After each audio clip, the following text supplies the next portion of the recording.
आज की कहानी चार मस्ताने दोस्तों की है। उनका नाम है रवि, अनिल, मुकेश और कपिल। ये सब अलग अलग शहर से थे किंतु एक साथ एक ही कॉलेज में आईआईटी पढ़ रहे थे और सब एक ही कॉलेज के हॉस्टल में थे। चारों दोस्त पढ़ने में तेज थे।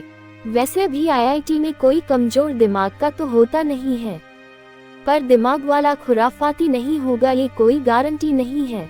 तो ये चारों पढ़ाई में तेज पर पक्के थे। डबल शेयरिंग के हिसाब से चारों दो कमरों में अगल बगल रहते थे। पूरे हॉस्टल को उनकी खुराफातों का पता था, पर पढ़ाई में मजबूत पकड़ होने से कोई उन पर उंगली नहीं उठा पाता था। इनका लीडर रवि था। आईआईटी में हॉस्टल में देर रात बाहर रहने पर कोई पाबंदी नहीं थी, तो सभी जगह जगह घूमकर ऐश करते थे। एक बात अच्छी थी कि चारों ने ये तय कर रखा था कि जब तक करियर में सेट नहीं हो जाते तब तक चैन से नहीं बैठेंगे। फाइनली आते आते चारों की जीएफ भी बन गईं। आजकल सोशल मीडिया इसमें बड़ी मदद करता है। सबने अपने अपने फेसबुक से सब पर्सन को ढूंढा था, पर वो लड़कियां करियर ओरिएंटेड नहीं थी तो बड़े घर की, पर उन्हें जॉब नहीं करना था। आईआईटी करते करते इन लड़कों का कैंपस प्लेसमेंट हो गया। चारों को नौकरी अच्छी अच्छी कंपनी में मिली। अलग अलग शहरों में जाना पड़ा। वक्त के साथ घर वालों का दबाव आने लगा शादी करने को। इनकी पसंद की लड़कियां चूंकि बड़े घरों से थीं और इन लड़कों का फ्यूचर ब्राइट था, तो थोड़ी बहुत नानुक के बाद सभी के घर वाले तैयार हो गए। शादी के बाद सभी अपनी अपनी जिंदगी में सेट हो गए, पर इन चारों और उनकी बीवियों का आपस में निरंतर संपर्क बना रहा। वक्त की बात, ये चारों लड़कियां भी अपने पतियों से ज्यादा ही खुराफाती थीं। आए गए दिन बाहर मुंह मार लेती थी। ये 8 साल में एक बार जरूर साथ घूमने जाते और जमकर मस्ती करते। ये चारों लड़कियां आपस में बहुत खुल गई थीं और अपनी लाइफ को खुलकर डिस्कस कर लेती थीं। चारों जोड़ों ने अभी कुछ साल बच्चे न करने का प्लान बना रखा था। धीरे धीरे इनकी शादी को 2 साल बीत गए और घूमने का प्लान बनाने लगे ताकि कॉलेज के दिनों को याद किया जा सके। मतलब अब रूटीन से बोरियत होने लगी थी चारों युगलों को। उनके मन में कुछ थ्रिल करने की थी। आगे एक लंबा वीकेंड था। चारों ने आपस में बात करके गोवा का प्रोग्राम बना लिया। उन्होंने वहां पर कुछ नया करने की सोची।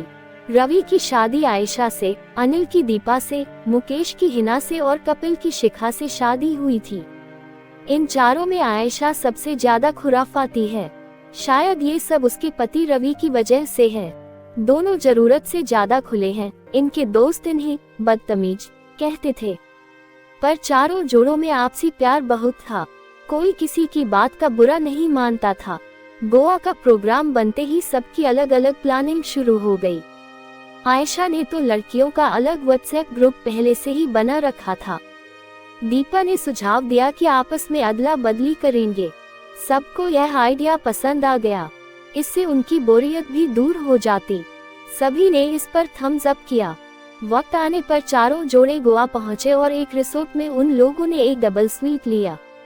उसमें एक सेंटर लॉबी के अलावा 4 अलग अलग बेडरूम और किचन भी था। मतलब खाओ पियो और फुल अपना प्रोग्राम लगाओ। दोपहर हो रही थी तो सबने लंच लिया। अब मूड बना कि बीच पर चला जाए। सबने बीच वाला आउटफिट पहना और लोकेशन पर पहुंच गए। समुद्र पीछे ही था। चारों जोड़े बीच पर पहुंचे। खुशनुमा मौसम था। चारों ओर पर्यटक ही पर्यटक थे। मस्ती और बेफिक्री का आलम था चारों ओर। रवि और आयशा ने अपना प्रोग्राम वही शुरू किया। उनकी देखा देखी फिर तो अनिल, मुकेश और कपिल भी चालू हो गए। सभी ने अपनी अपनी तितलियों को उठाया और लहरों के बीच जाकर बैठ गए। अब लहरें आती और उन्हें वापस किनारे पर धकेल देती। चारों जोड़े आपस में अदल बदल कर मस्ती करने लगे। सबसे ज्यादा चुलबुली आयशा थी, तो सभी उसे ही छेड़ रहे थे। आयशा दीपा को पकड़कर लहरों के बीच जबरदस्ती ले गई। ये देख हिना भी उनमें शामिल हो गई। खाते पीते देर शाम हो गई थी। अब बीच पर लोग कम हो गए थे। ये चारों जोड़े वापस रिसोर्ट में आ गए।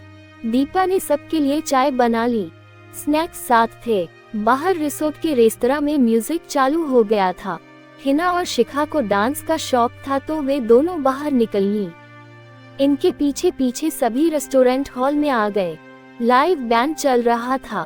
वहां जोड़े थिरक रहे थे। ये चारों भी उनमें शामिल हो गए और आपस में डांस का मजा लेने लगे। दिन लेकर सभी 10 बजे तक वापस सूट में आ गए। सब लोगों ने खाना खाया और फिर प्लान बना लिया कि अब कैसे सब होगा और किसके पास कौन रहेगा। वैसे भी तो वो इसी खेल के लिए यहाँ आए थे। बस 11 बजे के आसपास खेल शुरू किया गया, जिसमें सबकी आंखों पर पट्टी बांधी गई और जिसके हाथ में जो लगा उसी के साथ काम चलाया गया। किंतु सब इस खेल से खुश थे। अब वे जितने दिन रहे ऐसे ही खेल खेलते रहे। कहानी पसंद आने पर वीडियो को लाइक, सब्सक्राइब और एक अच्छा सा कमेंट जरूर करें।